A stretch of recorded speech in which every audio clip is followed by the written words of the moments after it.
Hello everyone, my name is Madeline. Welcome to Knit with Madeline for our knitting podcast episode number 4. I know I said this last time, but time just keeps pushing on and I can't believe we're already at the 4th episode. So I don't want to ramble too much in the beginning. I want to try to be a bit quicker and get right into things, but just a few quick things. Number 1, hello, thank you so much for clicking on this video and spending some time of your day with me. If you've been around for the first, second, third podcast episodes, or maybe the Whack and Zara video, thank you so much for joining my little community. I just really have been enjoying how many people I've been able to connect with online. It's been really incredible. We've definitely grown in subscribers. We're still a very tiny micro YouTube channel, but that is no matter to me. All the people that have been watching my videos and leaving comments have been really just thoughtful and lovely and kind and have been really helpful. Somebody actually gave me the advice to put a mirror behind my phone so I can see what's going on, and I just realized today the way I have it set up, I don't know if it's just the light or something, but I can see the reflection in I have like double windows and I can see myself in the second window. So I do have sort of a MacGyver solution, but on a similar vein, I just want to thank everyone for their advice and also just their lovely comments. I know I spoke about the Whack video in the previous podcast, but the conversation that went on there, people having different opinions, was just absolutely incredible. So I just want to thank everybody who is a returning viewer for being here, and if you are new, welcome. I hope you like what you see. I now have a few podcasts for you to check out. And if you'd like to see more, please subscribe or like this video to let me know that it's going well, or leave a comment of what you liked, what you didn't like, anything. I would love to get to know you, and I just appreciate you taking some time out of your day to be with me. So again, my name is Madeline. I'm currently in Belgrade, Serbia, and I will be until mid-August. And these podcasts have to do a lot with things that I wish I had in my wardrobe that I don't at the moment. And that is sort of where this podcast departs. A lot of the things I'm going to talk about today are gift knits, which relate directly to sort of the future plans of this podcast and my YouTube channel and myself. So I've tried to be a bit more organized this time. I've written down a list. So just to be quick overview. To provide you with a quick overview, we'll do finished objects, WIPs, future plans in terms of knitting, very brief acquisition, which is really just 2 bags that I really love, and then a life/channel update, sort of administrative things, if you will, and just also a little bit more about me. And we'll get right into it. Thanks so much for watching again, and I hope you enjoy the podcast. If there's anything in here that I've knit, that you've knit, let me know. If you have any recommendations for things to knit in the future, please let me know. And let's get right into it. Okay, so to begin with finished objects and what I'm wearing, I talked about this in the last podcast, but I've since blocked it. So I'll just be really quick with this, but this is my second massive Laulu shawl. Blocking really did a lot for this. It just opened it up as expected with sort of a cabled knit. At first I was really worried that it wouldn't be quite as fuzzy as it was when I was knitting, because I did hold it with a strand of mohair, and that was wrong. It's still, I hope that the camera captures it. It is hairy fuzzy. Like, it is so intense fuzz, but it's absolutely beautiful. It's so soft.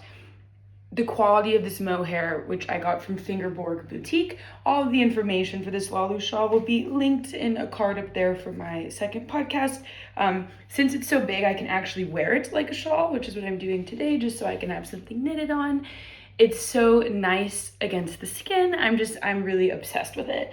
Obviously, I like this pattern quite a bit. It's by Sari Nordland, and she's having a knit along, and so I think that the Laulu shawl pattern is still 20% off for the make along, and you can enter that, and I think that there might be prizes. I think the entry is on Ravelry, but don't hold me to that. Is there anything else I was gonna say about this? Oh, the one last thing I wanted to say is I've been wearing my Aosta sweater a lot by the Knit Pearl Girl, which I knit with We Are Knitters Marifine and Touch Me Mohair that I got months and months back. And I will say, and obviously I haven't really worn this out really at all because it's not exactly the right weather, But the comparison of this mohair to that mohair is, they're incomparable almost. Like really, I actually have the two balls here. So this is the Fingerborg hand dyed mohair in the color Potatus. I don't know, but it's really beautiful, and you can even just see in the ball how fuzzy it is. And then this is the Touch Me mohair by We Are Knitters, and I mean, just looking at them together, there is really quite a difference. This one is just, they're both really soft, don't get me wrong. This one is softer, and it's probably softer because it's so much fluffier. And this one really, as you can see, the fluff doesn't really come off the ball quite like this one.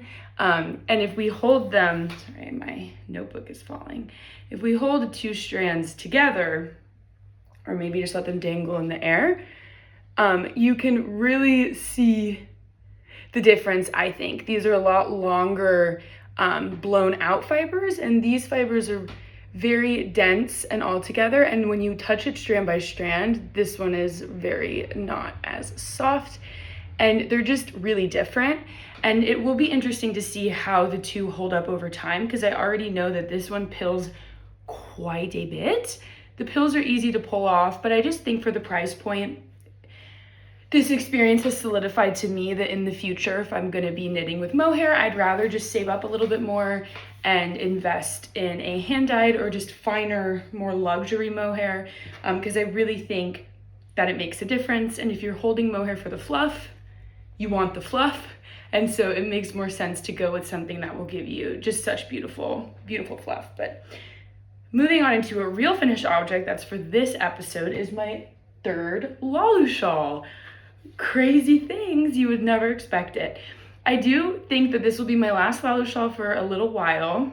I actually think I just lied. And I'll talk about why that's not true in a moment. But this is a gift knit from my grandmother. It is, again, the Laulu shawl by Nori Sardland. Wow. Let's take a sip of coffee after that one. Okay. By Sari Nordland.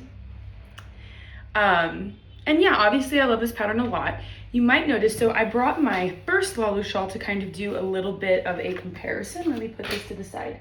So this is the first Laulu shawl I knit. I knit it out of a 70% wool, 30% cashmere yarn, concept by Katya. I think it's concept 30, which the other day it connected. Oh yeah, 30% cashmere, concept 30.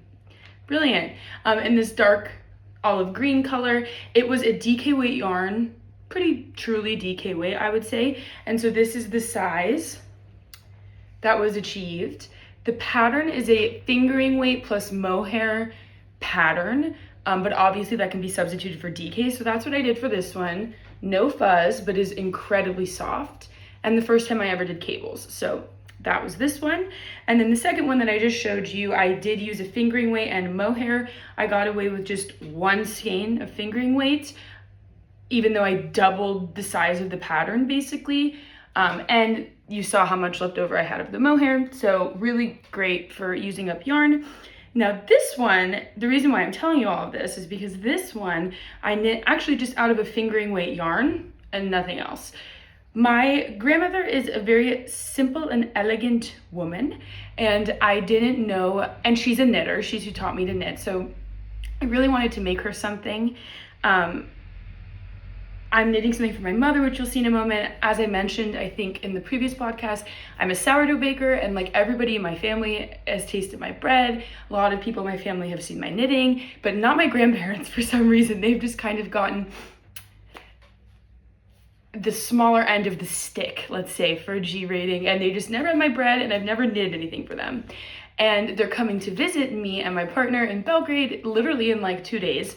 So I really wanted to pump something out for them. And I knew that, number one, the Laulu shawl is just so beautiful. And I know I can knit it quickly, and I know that I could do it in like a really beautiful yarn that would kind of be sort of finer and more luxurious. And I wasn't really certain that my grandma would love the fluff of mohair. And also she lives in the desert, so I didn't know how practical that would be. So I went to Modelino, which is a yarn craft store near me in Belgrade, and I picked up this yarn. It's Placard is the brand, and it's their yarn Cashmere Plus. It's 100% cashmere, which, to be honest, I didn't know. I went to go get some more of this Cadia Concept, which is obviously not 100% cashmere. It's a bit more expensive than other yarns they have in that store. There's a lot of like acrylic, synthetic fiber heavy yarns there, but that are still very beautiful. But I knew I wanted to get something for her that would be nice and soft and just get softer over time. So I went to get more of this in a not green color because I've never really seen my grandma wear this color. I was thinking of maybe like a light gray, maybe a cream, maybe a nice brown, just something that made more sense to me for her. And I told them, I was like, do you have any more of this? Obviously there's a little bit of a language barrier. My Serbian is like taco, so as we say in English. And she opened up the drawer that had all this cashmere, and I saw when she pulled out a bin, I saw this one and this light brown color, and I was like, oh, what about the cream? And I was like, I'll get 3 balls of it, and it is 25 grams and 100 meters, and it's recommended to be knit on a 3.5 millimeter or US 4. Obviously I have this 1 full ball left, and then out of the second one I would say I used half. It's really hard to tell without weighing them, and I don't have a scale, and I will not be buying one because I have one at home. But I really do think, considering that I used 1 and then this much left over from the second, I think I could squeeze out another one. So you know what that means. I might do another one. I also might do another kerchief pattern. There's obviously the My Favorite Things knitwear ones with the eyelets. I can't remember if that's a fingering weight yarn. I know it's knit out of cashmere. I don't know if I have enough for that one, but I can maybe make the smaller one. I don't know. And then on the Pearlwise podcast, I saw them mention a mohair kerchief that they're knitting. I think it's called like the Blackberry kerchief. Probably wrong. It's obviously all mohair, and this would be thicker, but I think it might use less yarn. Basically what I'm saying is I'm going to find a way to work this into another little kerchief, because I think that something this soft and this luxurious should be knitted into something luxurious and fancy. So that is that. What I like about these balls is they tell you how many you would need to make a sweater, and you would need 12, which is kind of crazy because this was $20 a ball, and I spent $68 on this shawl, which was really unexpected. But again, she's my grandmother, so it's no problem to me. And I will say the yarn is absolutely beautiful. Like, it's so buttery, soft. It was really nice to knit up with. This shawl is blocked. It is done. It is ready for my grandmother. I'm sort of losing myself in the window, so I can't exactly see what you can see, but it's really beautiful. Again, always a pleasure to knit. It has a nice, very light, subtle halo just from the yarn itself. And I brought out these other Laulu shawls because I just wanted to give you a little bit of a size comparison. So you can see if you have a fingering weight and you don't want to do mohair, or you don't have mohair and you want to do this, sort of what the size difference will be. So obviously I put the fingering weight held single on 2 needle sizes down from what the pattern recommends, on top of the DK weight, knit just 1 strand of DK on the recommended needles, which I believe is a US 6. So you can see the size difference. And in terms of length, it is just a little bit shorter. It's about this much on both sides. And then compared to this one, they're tiny. So this is just one, this is massive. If you want, this one is massive. So if you want a really big one that is double the size of this and just long and wide, definitely do the repeats of the charts that are listed in the pattern. If you want one that is really kind of truly a kerchief, in my opinion, that is little and just beautiful, I would definitely recommend using just a single strand of fingering weight on a smaller needle. I didn't even gauge swatch, I just went for it, and it's just really, really beautiful. I might try to take a video of this afterwards and put it in overlay just so you can see it. It's just gorgeous. I did make one error on here in terms of, let me try to find it. I missed an eyelet. Here it is. Is that it? Yeah. Yeah, it is. I missed an eyelet right here, and I was worried that it wouldn't create sort of the snake sort of wavy bit, and then as I just kept knitting, it was totally fine, and I just didn't want to go back because I was worried about not finishing this. But I am so excited to give it to my grandmother. That's why I'm filming today, so that I can show you the gift items that I'm making. They do not know about my YouTube channel, so hopefully it stays that way until I gift it to them. Just thrilled. I think I talked about everything. Yarn, needles, pattern, feelings, thoughts, vibes, all 100%. Really knit the Laulu shawl. It's really great. If you have leftover yarn, just do it. It's a really good time. So there's that one. And let me just, I'm trying to be a more organized person in my daily life. So let me just, okay. That does not look good. So moving along to the next finished object, which is for my grandfather, and it is right behind me. It is this, Kippah. So for those of you who don't know, a kippah in Hebrew or a yarmulke in Yiddish, I don't know other words for it, is basically a little Jewish prayer hat, so to speak. It's not really just for prayer. Men are supposed to wear them in their everyday life. My grandpa really only wears them, at Shabbos, or obviously when he's going to Shawl, or synagogue, however you've heard it in the past. He wears them, and he only wears Bukharian styled kippot, which are kind of look like this. Most of them don't have a point on top. But the sort of breakdown of a Bukharian kippah is that it's very large. It kind of fits over your whole head. And then usually it has these, not walls and not rims. What would be the word for that? Sides, let's say sides. It has sides around that are a bit firmer. And so he never wears it like a full-on cap. Like down on his head, usually it's kind of stands up just a little bit on by the sides. The sides support it and it stands up a little bit. I'm sure I look really good like this, but I'll leave it on my head for just a moment. So one thing that's nice about the Laulu shawl, I promise this is related to the kippah, is that my grandma and I technically have matching items. I have two. I have one that's closer in size to hers, and I love to wear it. And so it's nice that we have something that's kind of matching, but also different for each of us and for our uses for it. When it came to my grandfather, I kind of knew immediately I wanted to make him a kippah. I don't have enough time to make him a sweater. He's like 6'6" tall. It just wasn't gonna happen. And also they're traveling to see us, and it just doesn't make sense to give them something big and bulky. And I wanted to use up some of the yarn that I had. And so I was thinking to myself, like, okay, I think a kippah makes the most sense and he would really appreciate it.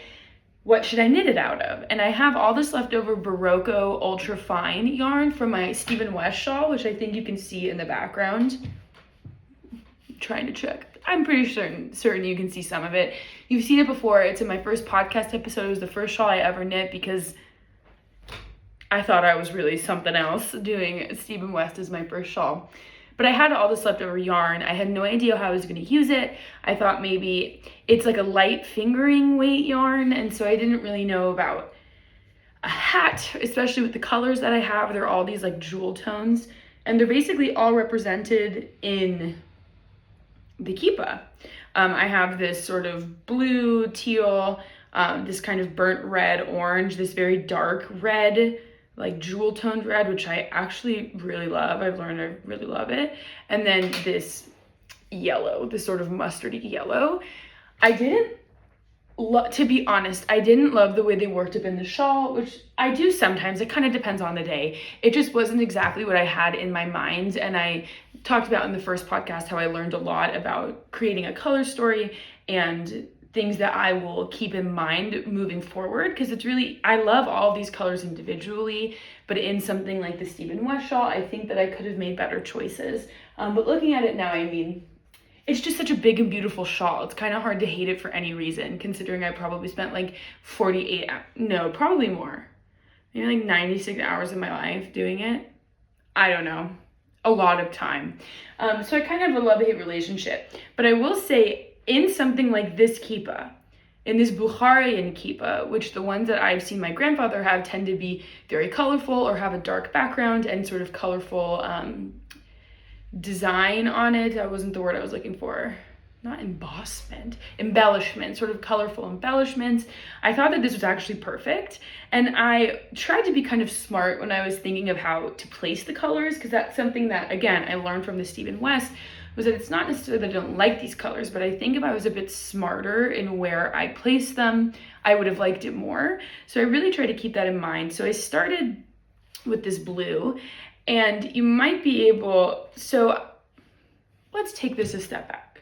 I followed a free pattern, which I cannot remember the name of the designer, but I literally just typed Kippah into Ravelry and a bunch of things came up, and based on like the first page of what I looked through, this was like the only free and Bukharian styled Kippah. It has sizes from like children to adult, and they knit it with piece fleece, and I think they used like a DK weight yarn. So obviously I had to make some adjustments.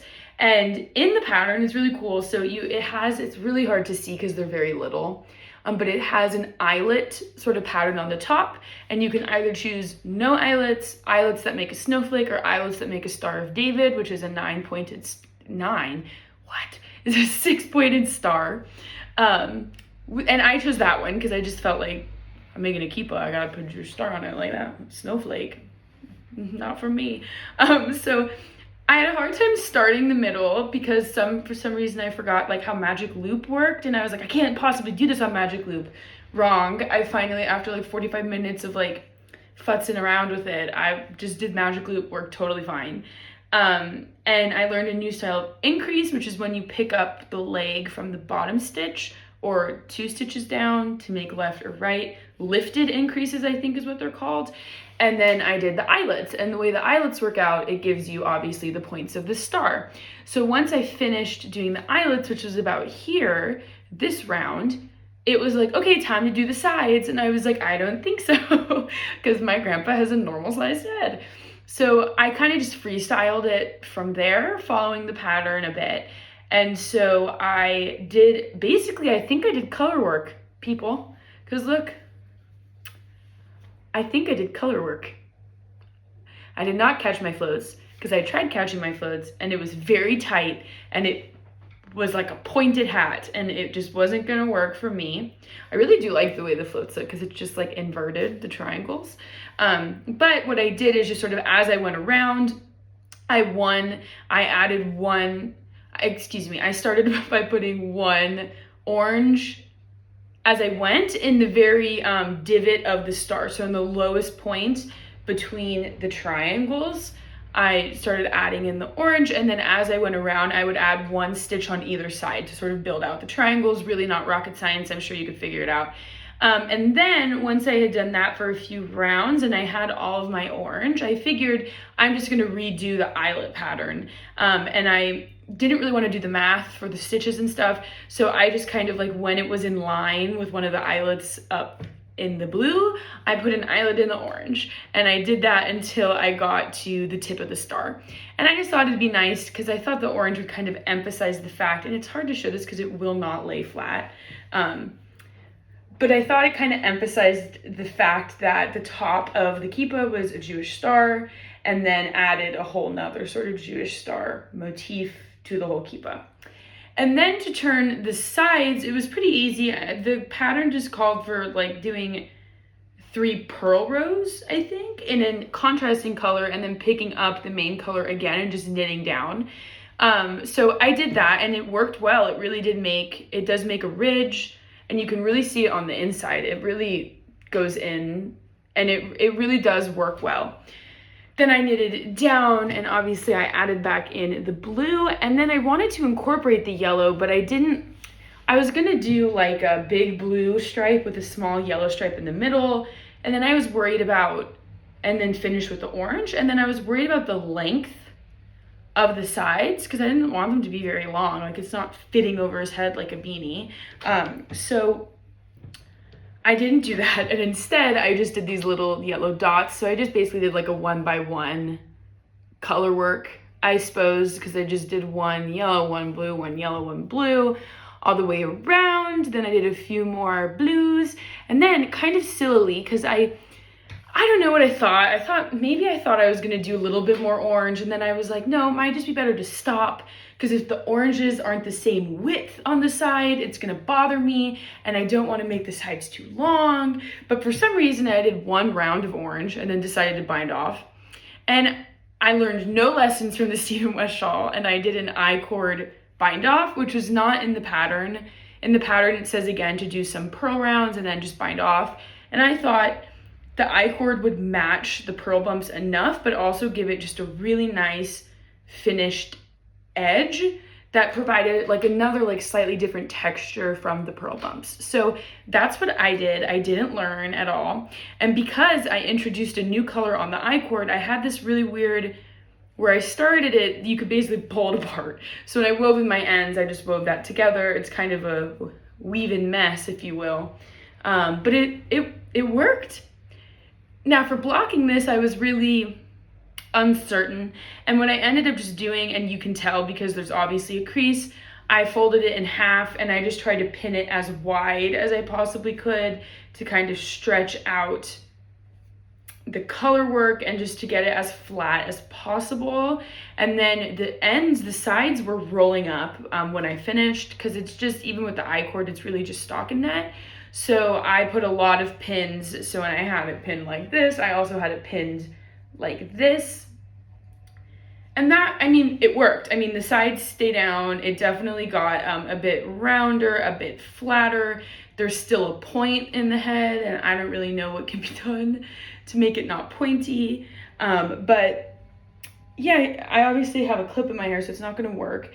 But my grandpa wears them kind of on the back of his head like that. And I think because it might have extra space, he can kind of tap it down. And that's my grandpa's Kippah. And I've talked about it way more than I expected to talk about it, but I'm really proud of it.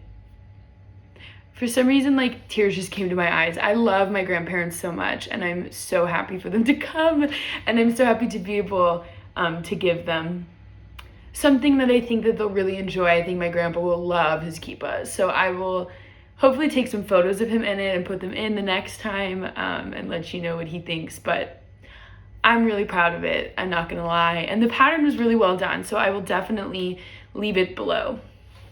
So, and guess what? Those are all the finished objects that I have. I'm pretty certain. Yeah, that's it. Okay, bye. Just kidding, because I have 8,500 WIPs. So let's talk about the WIPs. Okay, let's talk about WIPs. I think I have 1, 2, 3, 4, 5, 6 and a half. 6 and a half. Some of them I will not be talking about. Let's just get into it. So on this gift knit theme, let's talk about the Calla shawl by Natasha Hornby, which I'm knitting for my mother. I told her that I was making YouTube podcasts, and I told her she cannot watch them until she comes and visits in the middle of the summer, because everything will be ruined, because I've kept this a surprise for so long and I'm not known to be a surprise keeper. So I'm really proud of myself. Let me just put this to the side, because I use this new pen, and if the ink gets on this really beautiful yarn, I'm gonna lose my mind. So let me show you what I have so far. It looks like this. Don't fall. It looks like this. No idea what it's gonna be looking like on the camera. And I'll do like an overview shot of this while I'm talking, so you can actually see what I am talking about. But again, it's the Calla shawl by Natasha Hornby. I think it was originally published in Lana magazine. I could be wrong. I think it was in a magazine, but you can buy it as a single pattern on Ravelry. I'm knitting it, I believe, on the recommended needle size, which is a US 7 or a 4.5 millimeter. It's going to be a quite a big shawl. If you want to see one finished, and also where I learned about this shawl, it's on Kristen Lehrer's, I was just trying to think of her, is it Volenvine is her yarn company? I always get that confused because I think there's another company with a really similar name.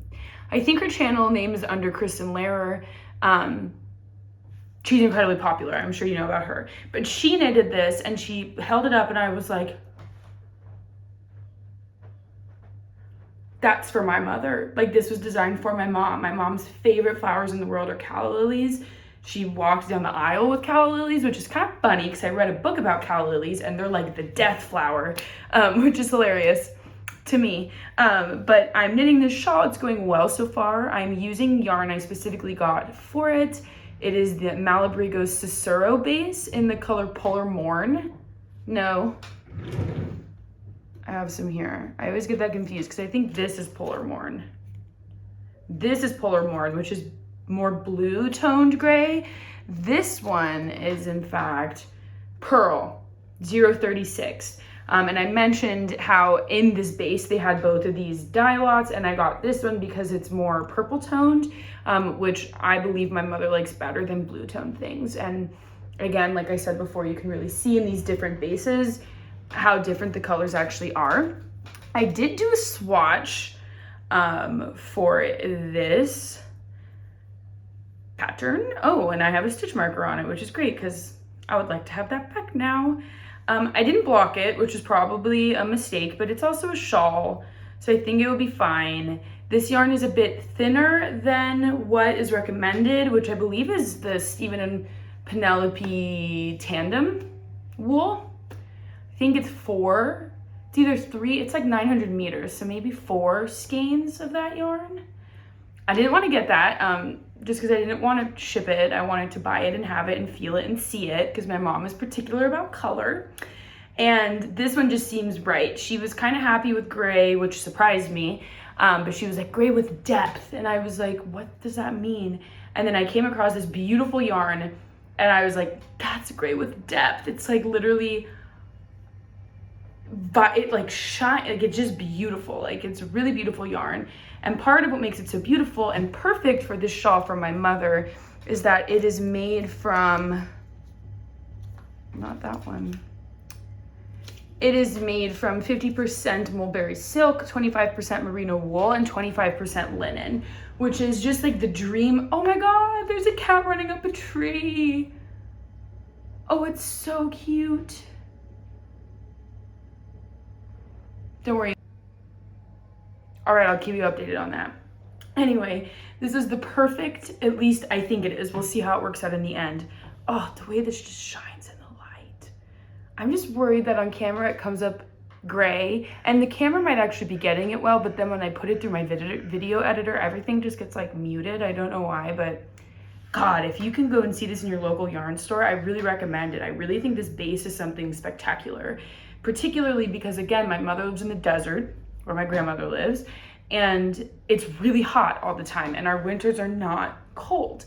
And so I wanted to make her a shawl, this shawl, because I was like, it's beautiful and it's perfect for you, but the recommended yarn, the yarn that's recommended in the pattern, I'm pretty certain is like 100% merino. I think it's like a really woolly wool, which makes sense because it's a cabled pattern, and it seems like it would hold the cables and the broken broken seed stitch, one of those, very well. I chose this one because I wanted it to be something my mother could actually wear, and a 100% wool shawl is just really not something she can wear at home, and I want her to be able to wear it at home, traveling. She's also coming to visit us. Oh my God. Okay, I'm sorry, the bird went on the same branch as the cat. Like, the bird is like not scared of the cat at all, and then it flew away. My mom is coming to visit us in the middle of the summer, and it's going to be quite warm, and we're going to go to the beach, all of these things. And I want her to have something that she can wear in warmer weather to kind of spice up an outfit, or to use as a cover up, or, you know, anything like that. And I also wanted it to be luxurious. And so I didn't want to get like cotton, which there's nothing wrong with cotton, but I was trying to keep in mind the yarn needs to have some type of structure to it to hold the cables and to look good, but it still needs to be drapey, that it is like lovely as a shawl. And so I think that this yarn was really the happy medium, really sort of the middle of the Venn diagram for all of the things I was looking for. And one of the coolest parts about it is because it's like so iridescently silver and like so shiny and cool looking, is that in the back with all the pearl bumps, it kind of looks like chainmail, which is really cool. So yeah, that's the Calla shawl. I did have an issue following the chart because it's only charted. It kind of got to the point where I was like missing some stitches, had too many stitches, the pattern kind of wasn't lining up. So at one point I did have to ladder. Is that just my eyes or is there? I don't know. I had to ladder down on like 6 different stitches to correct an error in the broken rib or broken seed stitch, which I was really proud of myself for doing because I had never done it before that extensively. And that worked out, like you can't see it. But then in these more recent patterns that I've been doing where I'm like pumping out the flowers, I'm about to be done with sort of the first chart for the flowers. I had some issues with stitch count, and which really was a bummer because these ones turned out so beautifully, and I think it's gonna work out. I think I'm just gonna roll with it. And any errors I find, I think I'm just gonna try to fix after the fact, especially because number one, I think that it looks totally fine. I don't think it's something you would notice. I think I was able to kind of budget a little bit to make it work. And also the way the pattern is I'll do another repeat of this chart. So there'll be kind of 2 rows of flowers with 2 rows of flowers in it. And then the bottom is like bang, bang, bang, bang flowers. There's gonna be like a bunch of calla lilies. And so I don't think the eye is gonna be drawn to any errors in this part of the shawl. So I'll definitely keep you updated about that and sort of how it's going. It feels so nice to the touch. It's like plush but light, which is exactly how this yarn was marketed. So I think it's a great yarn. I'm really excited to see what it's gonna look like. And that is that on that, I believe. Let's see, I need to do a check for all the things I talk about because I always miss something. I talked about pattern, designer, yarn, needles, the story behind it, how I feel, the progress. We're good. The next thing I'd like to talk about, which I actually haven't worked on in a little while, I didn't bring it with me on our recent trip to Croatia. So I haven't worked on it in like a week, but I worked on it a good amount before then. It appears I'm in the middle of a row, which is great. But this is what I have. The last time you saw it, it was literally just the bottom hem. And now I have split. So this is the So Summer shirt, can you tell? Basically, it's a bottom-up construction, and it gives you 2 different options for, it doesn't give it to you, Jessie Made Designs gives you, because that is the designer, a couple different options for the hems. You can do a raw edge, so it rolls, a folded hem, or ribbing. And I did the folded hem, and I really like how it looks. It gives the bottom some weight. It's very clean looking, it's plush, I like it. And it's bottom up, and it's worked in the round until you split for the front and back and then knit those flat. And then I don't know the situation for the arms. We'll get to that when we get there. So I'm at the point where I'm doing a lot of purling, so I kind of slowed down a little bit. But I really like it. It looks like it's gonna be very big and roomy, which is good because I intend for this to be my sleep shirt. I really like the color. The yarn is the Ecopuno Degradé that I talked about last episode. I got it in Hungary. I cannot remember the color, but this is like the only color in that line, at least that I know of, that is sort of this very light green that fades into this sort of like white, kind of off-white color. I finished one ball about, probably like right about here. I don't know. It was recent. I finished the ball, and I was kind of worried because I thought, as you can see, let me see if I can, this is kind of hard in the middle of a row. You can see how it's like really fading from the green to the light color, and I was worried that starting the new ball, it would just like all of a sudden be green again. But I don't know, the people who made this yarn are really smart, or maybe I got lucky. But the color that I started with is still that like kind of faded white color. So I think it's gonna fade back to green a little bit, which was exactly what I was like, am I gonna have to unwind this whole ball and do it inside out so that way it goes from white to green instead of green to white? The answer was no. And again, I don't know if I'm lucky or what happened. If you've ever worked with this yarn, let me know about your experience with the gradient. It's really soft and it's really light. If I remember correctly, it's like a cotton wool blend. Love it. Really nothing more to say about this. I'm knitting it, I think on I'm knitting it on a 3.5 millimeter needle. Let me just fact check that. Yep, 3.5 millimeter needle. Is that a US 4?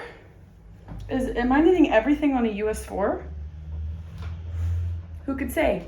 Hopefully I'll have enough yarn. I think I will, considering I'm basically at the firm halfway mark. But we'll see. I'm hoping to not really have any yarn left over, so that would be great. So that was item number 2. All right, so the next WIP I would like to talk about is one that I've shown previously as a finished object, which I have completely unraveled and started again. It is the Jessie made Ripple Bralette. It's living in this defunct makeup bag that I really like, and it fits in my purse really well, and I use it still. Maybe I'll mend it one day. I'm knitting this out of Hedgehog Fibers sock yarn in the color Liebling, which I mentioned in my first podcast. Go check it out. I put a video of it a picture of it skeined up in that video. It's really beautiful. I talk about the yarn a lot because I was just like fangirling over it. But I will say unraveling this and starting again was actually really helpful because when I unraveled it, I basically had these separate balls. I had the body ball, 2 strap balls, which were very little, and then I had the leftovers ball that I didn't use from the first time around. So I knew exactly how much yarn I had and exactly how much was needed for each part, as well as the amount extra I had. So if you recall, part of my issue was that it just didn't fit. It fit really well in terms of like cup size, but I needed the band to be like much longer for it to be comfortable and to sort of function as a bralette. And further, to function as a bralette, I think I needed it one size smaller so it actually held in the gals. So what I've done, and you'll see I'm actually pretty far. I really did most of this on the recent trip that I took. So the band before was about this long, and I've made it really big. Really big. It's in twisted rib. And I made it this big because I'm pretty certain that her name is escaping me now, for which I totally apologize, but from the High Fiber Knits, High Fiber Society, I'm really horrible with names, I'm really sorry, but they left me just this really lovely and helpful comment of adding elastic to sort of the under band of a bralette, and so I made it this big so that I could wear it just plain, and that as time went on and maybe it got a bit looser, or if it was still just a little too loose, I would have enough fabric to fold over and kind of sew together with an elastic in it. So I'm leaving that open for the future. It's knit from the bottom up, and I didn't wash the yarn or anything after I unraveled it. So starting from like here up, when I'm using the new yarn, it looks kind of messy because it's like spaghetti yarn, which honestly, I think it's fine because when I stretch it out, it looks totally normal. And I think once the cat's coming down, he's having no problem coming down. Perfect. I think once I block it, I think it'll be totally fine. If it's not, you live and you learn and you move forward, but I don't think I'll be knitting it again, at least with this yarn. I'm sorry, the cat just came down, like the tree is this way and the cat came down that way. So he's gone and now you have my undivided attention. So I started the band a while ago, and I'd sort of work on it in the car to the archive, which is like a 15-minute drive, and I'd say I got probably like to here, and then since being in Zagreb for like 4 days, I've gotten all the way to here. I haven't worked on it since we got home a few days ago, and I'm knitting it on what I think is in the pattern is a US 4 3.5 millimeter. Do you see a pattern? And I'm at the point where I'm doing sort of the little band in the back, And I think I didn't have a tape measure, to be quite honest, so I was using very strange things to measure, but I think I'm just about to be done with working up the back and the front and then moving on to this sort of triangle part of the actual bralette, which means I'm really close to being done. So I'm really excited to have it again. I'm excited to try out the fit. So like I said, obviously I lengthened this. I also originally knit a size 1X. I believe my bust is like 45 inches. So I knit the size 1X and now I'm just knitting the large. So I will definitely give you updates about how this fits, if it was the right thing to do. But so far I'm happy with it, and I do agree with what a lot of people were saying about unraveling. It does seem to be going a lot quicker this time, and I am really happy that ultimately I decided to start again. So this is the, what was that, the second WIP? Let me look at my list. This is my third WIP, and again, like I said, I have these little tiny balls of yarn. Sorry for the crinkling, I have them in like a plastic bag. But these are the size, you can see how spaghetti it is. This is what I'm saying. I think that that's what's affecting sort of the look of it. But these little tiny balls, which apparently, yeah, that's fine. This is how much yarn that I used for one strap. And this is how much for the other strap. I think it was the strap plus a little bit for this one because it's a little bit bigger. Just so you can kind of have an idea of, I think my straps were like 30 centimeters. I don't know, my mind doesn't work in centimeters because I'm from one of the only countries in the world that doesn't use it, but I've been measuring in centimeters, so sometimes things just don't cement the way they should. But yeah, very little that you need for the straps. This is what I had from the body the first time, and I used the leftover ball to start, the band. Because that way I knew, like, once I got through that ball and broke into this one, I kind of needed to be working on the body, give or take a little bit, because I'm sizing down. So it was just kind of a good way. I don't know if that really is being articulated very well, but I think it was just a good way for me to sort of understand how much yarn I'm actually working with and how much I can use to make the modifications that I needed to make for the fit. So I'm just gonna put this back in the bag. And the next WIP that I want to talk about is also living in a bag that is also, I think, a toiletry bag that I purchased recently from Lily, which is a drugstore pharmacy here in Belgrade. I like it a lot. Isn't it cute? Isn't it cute? It's really a lot bigger than I expected too. And in here, oh, it's poking out. In here, oh no. Oh, I thought the zipper got stuck on the yarn, but it didn't. It's that little plastic thing that the tag goes on and just stuck on the needles. So I brought this with me to Zagreb, the capital of Croatia, and it is the Camisole number 4. Let me just show you what I got before I start chatting away. Bloop, bloop, bloop, bloop. Oops, we got crazy yarn. We got crazy yarn. What's the front? This is the front. Ta-da! I got boob flaps. I was able to do both of the top parts of the camisole and join them together.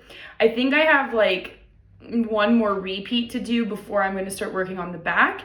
I might just kind of stop it a little short and just start working on the back. I'm not entirely certain. I need to check out the maths and whatnot. But this is Camisole number 4 by My Favorite Things Knitwear, and it is knit in the exact yarn and color of the sample in the pattern, which is Pure Silk by Knitting for Olive in the color Dusty Artichoke. Let's get into my thoughts. I want to start with my pattern thoughts. Actually, before I get into the thoughts, let me tell you about like the logistics basically. So I brought this and the bralette with me on my quick trip to Croatia, and they are both knitted on a US 4, and I only brought that one US 4 needle, and this was on my US 4 needle. And the bralette was on these needles, which I used for the ribbing, which I think they're like a 2.75 millimeter needle. Who's to say? Not me. And so I got to the point where, so I'm working on this, and I kind of MacGyvered it, where like you knit one of these, and then you put them on scrap yarn, and then you knit the other, and then you join them together. Since my US 4 needles have a really long cable, I just slid this down the cable and then knit the other one, and then slid them together on the cable and knit, and it was totally fine. But then it got to the point where it was like, basically put all of that on hold and start the back. And I was like, ooh, I don't have any scrap yarn, and I didn't bring any darning needles with me, so I have no way to like get them through the holes. And I tried like wrapping the yarn around like a toothpick and like bringing it through. It did not work. So I decided to put this down and wait until I got home to work on it. And I just basically did like a needle exchange safely between the US 4 and these needles so that I could work on the bralette, on the body of the bralette. So I haven't really worked on this for about a week now. Like I switched it out basically, what I was actively working on while I was away, because I just don't think this is a really good away project unless you bring all these extra things with you, which I just didn't have the forethought to bring with me. The second thing I want to say about the pattern is that I realized it's like really not size inclusive at all. I'm knitting the biggest size, which will give me supposedly 1 or 2 inches of positive ease, supposedly. I think it'll be like 46 inches, and I have like a 45, 44 inch bust. And I think the way that it's constructed makes it so that I'm not certain you could just make it size inclusive, only because given that you do one triangle at a time and then you join them together, if you add more repeats to make it more, to give more fabric, the V is going to be so incredibly low. And that's what I kept thinking about, is like, even in my size, I'm like, oh, is my V going to be lower than like the smaller sizes V? Like, am I going to have to be more like busty because I have a larger bust? I don't know. We'll see how it works out ultimately. I do think you could just make the straps shorter and so have the V come not as far down. But I haven't worked with the pattern enough to know how realistic this modification would be. And I also agree with a lot of the other creators that say I don't really think it should be on the consumer to have to figure out how to make a piece of clothing fit their body. I think it should just be easier than that. So I just wanted to put that out there. If anyone has ever heard anything about that or somebody making it larger, I'd be really interested. So let me know in the comments. I know Rachel from Night Sky Knitting was curious about this yarn and sort of how it works up. I've never knit with 100% silk. I've knit with silk blends, obviously the Calla shawl for my mom, and then also the Flutter butter shorts that I'm working on, which are like primarily silk, but also have merino in it, which makes them just so buttery and soft and just incredible. Now, 100% silk is weird because it's like supposed to be luxurious, right? It kind of feels like you're knitting with twine. It's really not that uncomfortable on the finger. I tension my yarn kind of like that. It's not very, yeah, you can see that. It's not very uncomfortable. It does feel a bit more ropey as it's going over your finger, but nothing that makes me want to like not knit with it. I am knitting it with wooden needles, and I find, I mean, it's been working for me. Those needles aren't that sharp, and so sometimes I'll go in between the plies and they'll split up a little bit. I really kind of wish I did a gauge swatch and blocked it, because I'm pretty certain that silk stretches quite a bit when it's blocked, which I think will ultimately work for me because I want to have more positive ease. I'd rather have like 4 to 5 inches, I think, in the camisole than just 1. So I think the stretching will hopefully work well for me. I mean, we'll see. I have, and this is what I mean by this bag is a lot bigger than I thought. Look at all that yarn I got in there. I got 4 balls of this while I was in Stockholm in Sweden from Litet's Nightstand, I believe is the store I got it from. Don't know if that's how you say it. It really wasn't as expensive as I thought. The color is really beautiful in person. But yeah, I'll definitely give some more well thought out opinions on the yarn once I finish it, and especially after I block it. I do think sort of adjusting to the way it looks in the fabric was like really an adjustment for me, just because it is so rope-like, you know, it really does give a different kind of fabric. I do see how it will be very light. And I think that it will be beautiful. So as of right now, I'd probably give the yarn like an 8 out of 10. I don't know. But for the price and for the fact that it's 100% silk, and just the color options they have, I do recommend maybe trying it. And if you're curious about it, I don't think it would hurt if you're able to fit into the size range for this pattern. Some of them only use like, each ball is like 50. Let's be a real podcaster. It is Dusty Artichoke Knitting for Olive, pure silk. Why don't they have the information? It's 250 meters, 50 grams. So I think you can get away. I think the smallest size uses like 1 ball. I could be totally wrong, but I know a lot of them only use 2 balls, the sizes, and then the largest size and I think the extra large both use 3 balls. I'm pretty certain. I think. Yeah. All of the patterns will be linked below, and it'll be obviously in the patterns information. So you can check that out to fact check me if you'd like. But I don't think it's a really high investment thing. It's not like buying a sweater's quality of this yarn. I want you to see, like, on the ball, it does feel pretty soft, and on the needle, it feels pretty soft. And I do think it's gonna soften. So I will definitely follow up on that and sort of let you know how the yarn behaves, because I know that I was really curious too, because a lot of people use this yarn for camisoles and whatnot. So yeah, I'm really excited to see sort of how it works up. As of right now, haven't really been having any problems.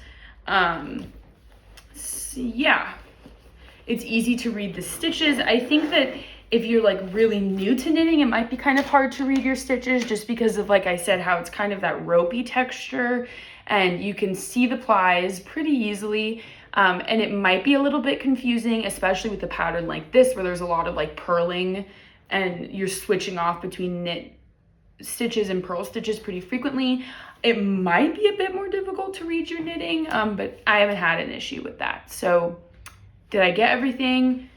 The pattern, designer, yarn, needles, thoughts? Yes. Moving on. So those are all of the WIPs that I'm actually going to physically show you, because I still do have my Humleby shawl as an active WIP. It has been sitting on scrap yarn because I needed to use the needles for something else, and I haven't worked on it at all. And I find that when I take projects off the needles, I like don't want to put them back on because it's such a hassle.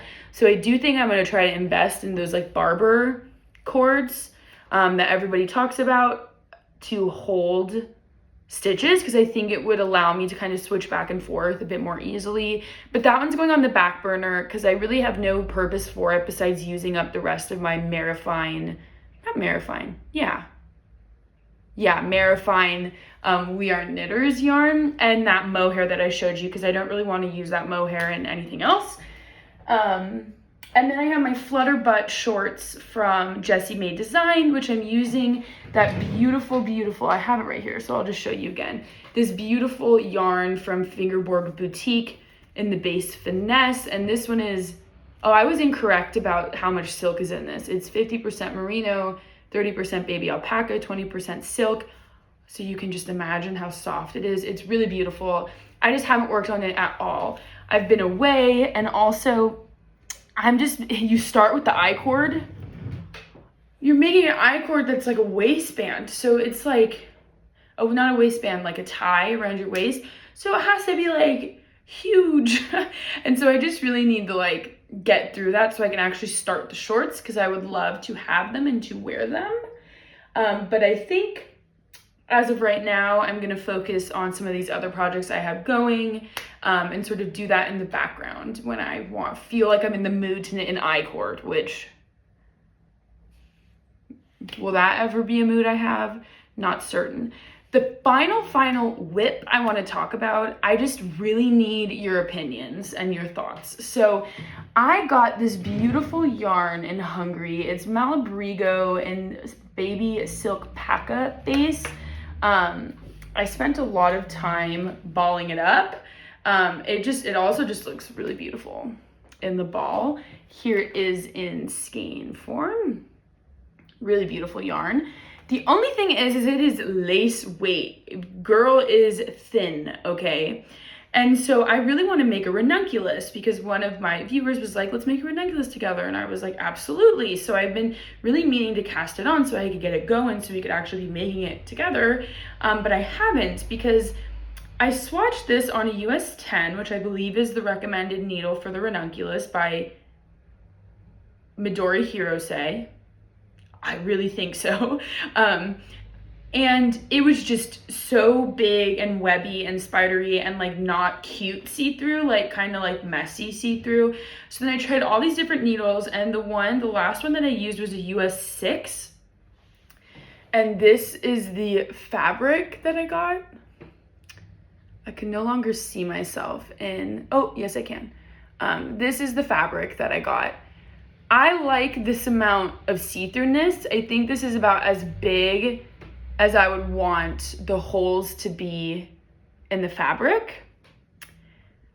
And I think over time with the alpaca and whatnot, it'll get a bit fuzzier, and I think it'll kind of make that look even better.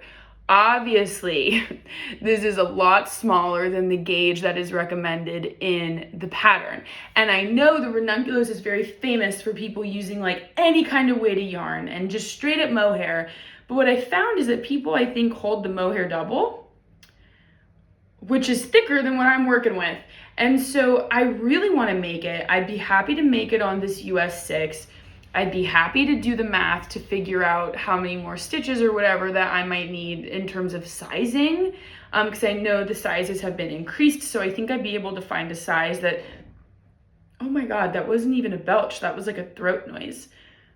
I think I'd be able to find a size that would fit me well, but also accommodate the difference in gauge.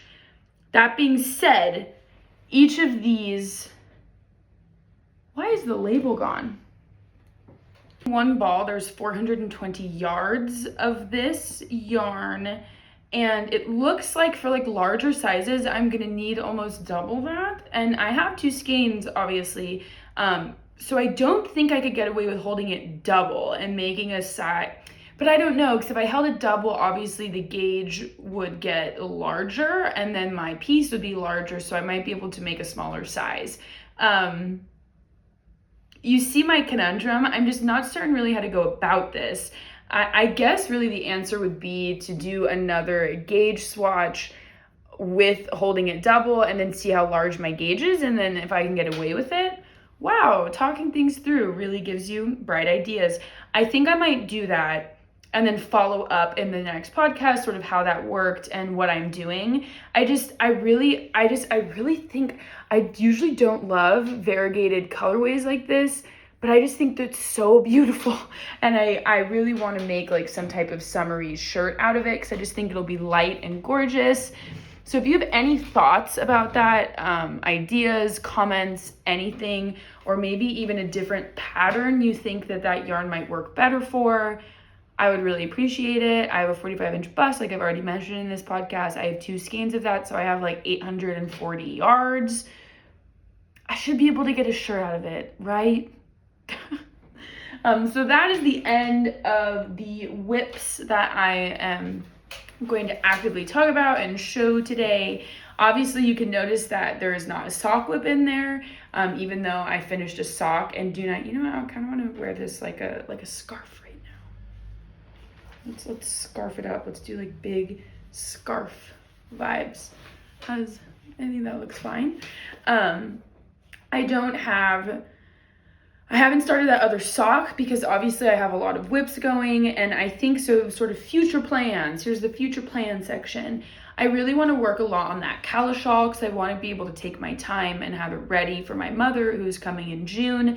So I'm going to kind of focus time on it. I might kind of go back and forth between that and some of these other WIPs I have for me. I really want to finish the bralette because I'm pretty close and I really want to wear it. And also Camisole No. 4 because the weather is kind of becoming that kind of weather, and I want to have that ready for the summer to wear with summery outfits. So I think that's sort of what my attention is going to be dedicated to moving forward, as well as my pajamas set, which might be kind of the projects that I intersperse with the Calla shawl. And that's all I got for future plans, nothing really massive. Oh, I do want to do a little brief acquisition, which is just bags that I got, which will kind of bring me into the life update. So if you're not interested in bags that I've recently purchased, or me, goodbye. Thanks for watching. I appreciate it. No harm, no foul. Watch what you want. Don't watch what you don't want to watch. I appreciate you having I appreciate having you here. The bags that I want to talk about, I've been using tote bags as knitting bags because I just find them a bit more economical, and you can also use them as bags, which is cool. So the one that I got recently is this bag. I got it at a bookstore in Belgrade on Nezmihailovo Street. I don't remember the name of the bookstore, but it's one of the big ones there. They have lots of bookstores here in Serbia. And I love the design. I love the color. I love the lettering. It's in Cyrillic, in Serbian Cyrillic, and it says Čitanje je zlato, which means reading is gold. And I love polka dots. I love dots of any kind, and it has some dots on it. And I really love it. So a lot of my active WIPs have been living in here. I took them out, obviously, for this. And even their tag is cute. So big fan of this. And then the final bag I got, so it's brief, it's quick, brief and quick. That's what I'm known for, being brief and quick. Was from my trip recently with my partner. We went to Zagreb because I had a meeting and we spent some time there. We went to the Museum of Naive Art, which was really cool. Really cool. Like, it was his idea to go, and I was like into it, but I wasn't too excited. And we got there and there was just beautiful artwork. A lot of oil paintings on glass, which really gives this like very bright and almost illuminated quality to oil paintings that I've like never really seen before. So it was really neat. And I wanted to get a bag there because they had these cool tote bags with some of the artwork on it. So this is the bag that I got. They had some black ones with the design on it, but my partner helped me choose this one and I'm really happy with it. I think it's really beautiful. It is just like screen printed right on there, so it'll probably get a little cracky and whatnot. But yeah, I really like it. And so if you ever find yourself in Zagreb, I would definitely recommend the Croatian Museum of Naive Art. Really great Croatian artists, which I now have on a tote bag, which is super cool. So final little section of life updates, channel updates. Regarding the trip to Zagreb, I did kind of film some vlog style material of me knitting the bralette. I think I'm going to use some of that footage in this episode, in the beginning and maybe the end. I didn't really get very much good footage because I was knitting it mostly in the Airbnb, and I don't know, I just have a hard time with it. So I'm going to try to kind of figure out if I want to do an actual sort of knitting vlog for it. I'll probably take some more videos of me knitting it just so the possibility remains open. So if you do want to see sort of like a vlog style video of me knitting the ripple bralette, please let me know and I will definitely make it. Final administrative sort of penultimate, we'll have two more final.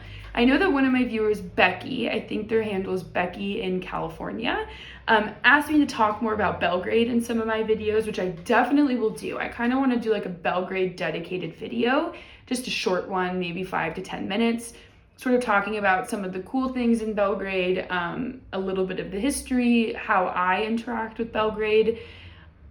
I will do that. I've been thinking about how to do it from a knitting perspective, and unfortunately, I don't think there's a really big knitting culture here.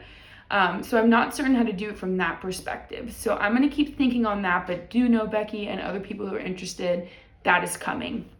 I also have been thinking about some more sort of historical videos to put out, and I think it would be really fun to do a series on like the history of fiber, kind of breaking down the fibers that we use and when they came into knitting and things traditionally made out of them. So I'm thinking of doing like a wool series of all the different kinds of wool and then like plant-based fibers. So that's something that I'm looking into and kind of trying to piece together, which brings me to the life updates, which are kind of pulling me away from those, which is that, as I mentioned, in a few days my grandparents are coming, so a lot of my time's going to be with them, which is why I filmed this now and today, even though I don't have very many finished objects.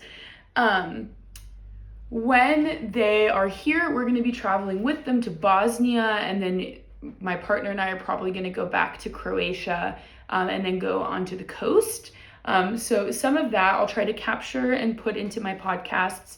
But because of that, I'm not going to have really a lot of time to dedicate to YouTube. And then on top of that, I have this book chapter that I'm writing, which I've had such a hard time getting myself to work on it. I don't know why. It's been really troubling. I think a lot of it is I don't have a good space in this apartment to be working on it, which I know is a little bit of an excuse. And I was hoping to have a lot more of it done before my grandparents came, but alas, I did not. It is due on the 1st of June. I would like to get it done before the 3rd week of May because I have some friends coming to visit. So I'm really trying to kind of navigate that. And obviously that's kind of my top priority besides being present with my family. So I'm not really certain how much time and effort I can put into YouTube over the next month and a half or so. I will keep up with the podcast because I really like doing the podcasts, and they're pretty easy to do. It kind of takes me 75% of one day, and so I think I can make it work. But yeah, so that's sort of the update on what's coming next. And the final thing I wanted to talk about is I didn't get any yarn souvenirs in Croatia. I did get that tote bag, but I got my nose pierced. You may have noticed, and if you did notice, you're not wrong. I also changed my septum ring to a smaller ring. When I first got my septum pierced, I was 14 years old. I actually had my nose pierced first, and then I had both, and I didn't like how they looked together. And so I took out the nose ring, and it's been closed ever since. Recently, I've really wanted it again, and there's a really good piercing studio in Zagreb called Octopus Piercing.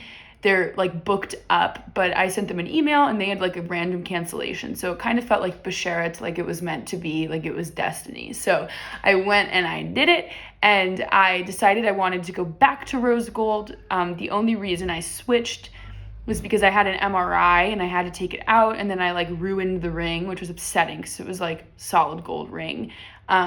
And so I just switched back to silver and never switched again. So I got a rose gold one. It's just a plated one. It's not as fancy as the first, and it's much smaller, which I like. I've always wanted a little tiny septum ring like this.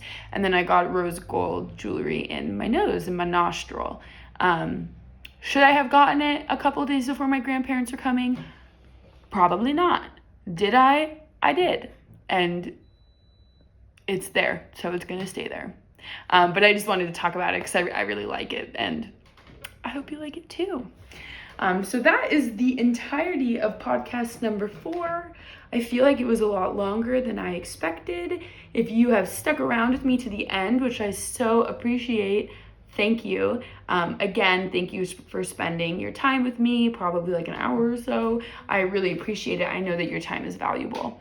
So I will let you go, but please stick around. If you like my podcast, if you want to see more, please subscribe so that you can be sort of a more active part of this little community, and so that I can get to know you better, because that's really what I want. So do it. I'm kidding. If you don't want to, don't. Comment your thoughts. If you have any ideas about the ranunculus, please let me know. Like the video if you liked it, dislike it if you didn't like it. Anything that sort of indicates to me how you felt about the video is really helpful. And I hope you have a really wonderful rest of your day, evening, morning. Have a good one. See you later.